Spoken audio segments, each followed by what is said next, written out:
Assalomu alaykum, hurmatli televizor ko'rguvchilar. Uyg'ur televiziyasining kundalik xabarlarini ko'rishinglarni qarshi olamiz.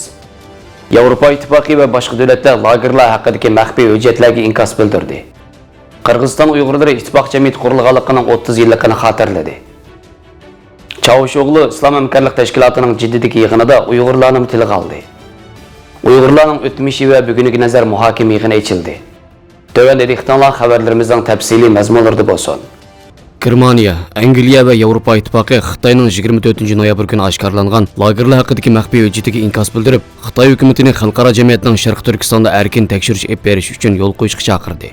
Germaniya Tashqi ishlar ministri Heiko Maas 26 noyabr günü Germaniya Sudetin Zeyton gazetining ziyoratini qabul qilganda Xitoyning ustiga olgan xalqaro kishilik huquq mas'uliyatini ado qilish kerakligini bildirib, agar lagerlarda 100 minglagan Uyg'ur tutib turilayotgan bo'lsa, xalqaro jamiyat buningga ko'z yumamaydi degan.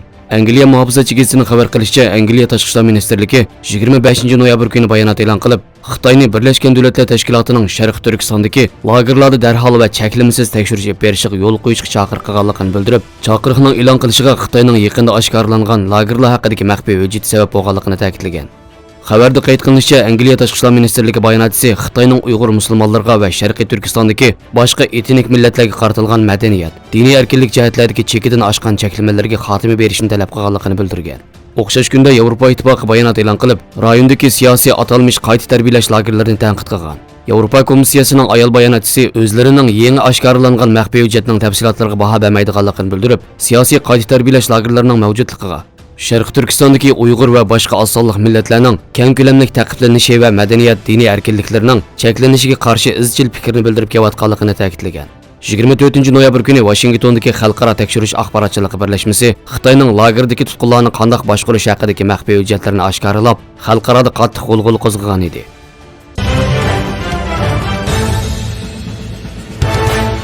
Yigirma 4 noyabr günü Qirg'iziston Bishkek shahrining Opera va Balet teatrida Qirg'iziston Uyg'urlari ittifoq jamiyatining qurilganligining 30 yilligini xotirlash murosimi o'tkazgan bo'lib, Qirg'iziston Jumhuriyatining Oliy kengashining va hukumatining a'zolari, prezident apparatining xodimlari, Qirg'iziston xalq kengashining raisi, Asonliq millatlar markazlarining raislari, o'limalar, Qirg'izistonning 5 viloyat vakillari, shundaqla Qozog'iston, O'zbekiston va Rossiyadagi Uyg'ur jamoatchiligining vakillari bo'lib, jami 800 dan ortiq kishi qatnashgan. 1989 yılı Sobiq Sovet İttifaqının siyosatida demokratiyaning shamoli ijobiy tarafga yuzlangan paytdan foydalanib, Uyg'ur xalqining beshini qo'shadigan bir milliy markazni qurib chiqish masalasini Uyg'ur ziyolilaridan Muzaffarxon Qurbonov qatorliqlar o'tirib qo'yib, 1989 yılı 17 dekabr ittifoq jamiyatining ta'sis qurultiyi ochilgan. 30 yil jarayonida ittifoq jamiyati o'ziga loyiq ish choralarni amalga oshirib, Uyg'ur xalqining madaniyat, san'ati va tarixining taraqqiy qilishiga tirishchilik ko'rsatib kelmoqda. Murosim davomida Uyg'ur xalqi va ittifoq jamiyati to'g'risida nurg'un nutqlar so'zlandi.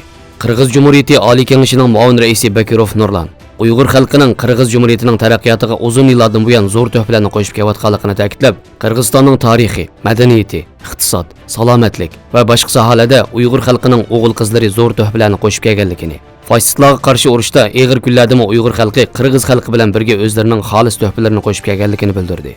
Murosim davomida yana Rossiya, O'zbekiston va Qozog'istondan kelgan Uyg'ur jamoatchiligining vakillari nutq so'zlab, sovg'at bilan tabrikladi. Qozog'istonda nashr qilinadigan Uyg'ur ovoz gazetining bosh muharriri Ershad Asmatov o'z nutqida ittifoq jamiyati bilan 30 yil jarayonida do'stlik aloqada bo'layotganligini ta'kidlab, Uyg'ur jamoatchiligining o'mlik va ittifoqligiga texmi cho'ng utuqlarga erishishini umid qilganligini izhor qildi.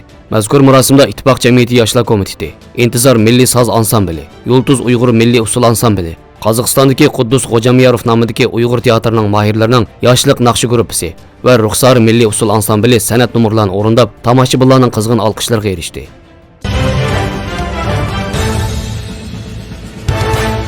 Türkiye Cumhuriyeti Tashqi ishlar ministri Mavlud Çavuşoğlu G'azza ko'chalarida erkinligi va obro'yini qo'g'dash uchun mangan bir kichik boladan tortib, Quddusning ishg'oli bilan irqchi va inson qalbidan chiqqan yaklashga taqobil turayotgan barliq falastinliklarga salom yo'llaydiganligini, noli faryodlarini anglayotganligini, millionlarcha musulmon xalqining ular bilan birga ekanligini so'zlab, Quddusning salohiyati va falastinliklarning haq-huquqlarining qo'g'dilishi to'g'risida Birlashgan Davlatlar Tashkiloti umumiy kengashining maxsus jiddiy yig'inlarni chaqirishining qo'lga keltirilgan konkret natijalarning bir qismi ekanligini eskartib, arakanliklar, kashmirliklar, Uyg'urlar, Qibrislik turklar, G'arbiy Trakyadagi osonliq turklar, Shimoliy Amerika va Yevropadagi musulmonlarni o'z ichiga oladigan musulmon xalqlarning, osonliqlarning va to'pliqlarning sezgurligi va haq-huquqlarini amaliyotda qo'g'dash tashkilotlarning vazifasi ekanligini ta'kidlagan.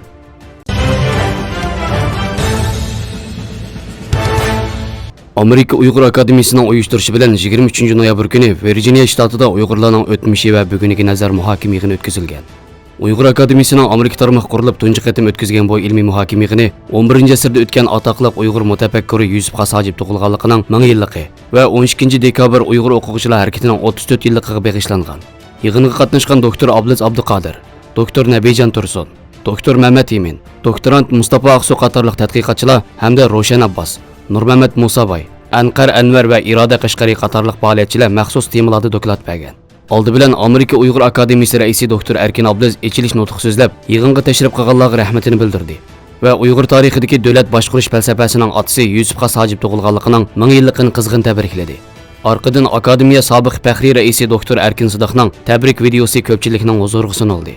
Yig'inda muhokamaga qo'yilgan maqola va dokladlar tema jihatdan 3 chong sohaga bag'ishlangan bo'lib, doktor Nabijan Tursun va Mustafa Aqsu qatorliqlarning doklati Yusuf Qasojibning Qutadg'ubilik nomli asari bo'yicha, doktor Mehmet Emin, Anqar Anvar, Iroda Qashqari qatorliqlarning doklati muhojiratdagi Uyg'urlarning ruhiy sog'lomligi, ona o'qitishi va Uyg'ur urf-odatlari bo'yicha, Nurmamat Musabay va Roshan Abbas qatorliqlarning doklati 1985-yili 12-dekabrdagi Uyg'ur oliy maktabi o'quvchilarining Xitoyga qarshi zo'r namoyishi bo'yicha o'qilgan.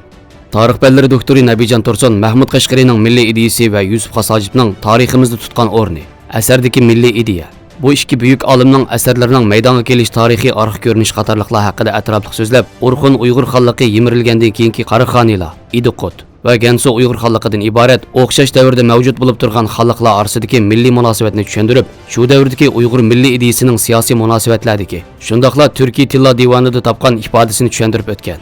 Yaqinqi yillardan buyon Uyg'ur Akademiyasining vatan sirtidagi ilmiy faoliyatlari kun sayin jonlanmoqda. Uyg'ur Akademiyasi 2009-yil Istanbulda qurilgandan beri hozirgacha bo'lgan 10 yil jarayonida muhojiratdagi Uyg'ur bilim egillari, tadqiqotchilar va oliy maktab o'quvchilarini tashkillab, har yili turli temalarda ilmiy muhokama yig'ini ham maxsus temalar bo'yicha doklad berish yig'inlarini uyushtirib kelmoqda.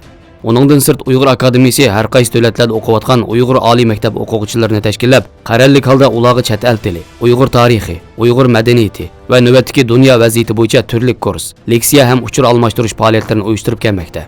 Uyg'ur Akademiyasi yana maxsus o'qish mukofoti ta'sis qilib, Turkiyada o'qiyotgan Uyg'ur oliy maktab o'quvchilari ichidagi natijasi alohida yaxshi bo'lgan va turmush qiyinchilik bo'lgan o'quvchilarga o'qish mukofoti tarqatib kelmoqda.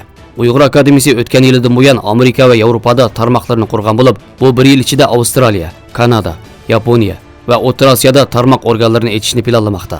Amerika Uyg'ur Akademiyasi Amerikada Uyg'ur bilim egillarining sonining ko'p ham sarxil bo'lishdagi afzalligidan to'liq foydalanib, o'zining ilmiy faoliyatlarini texmi jonlantirdi.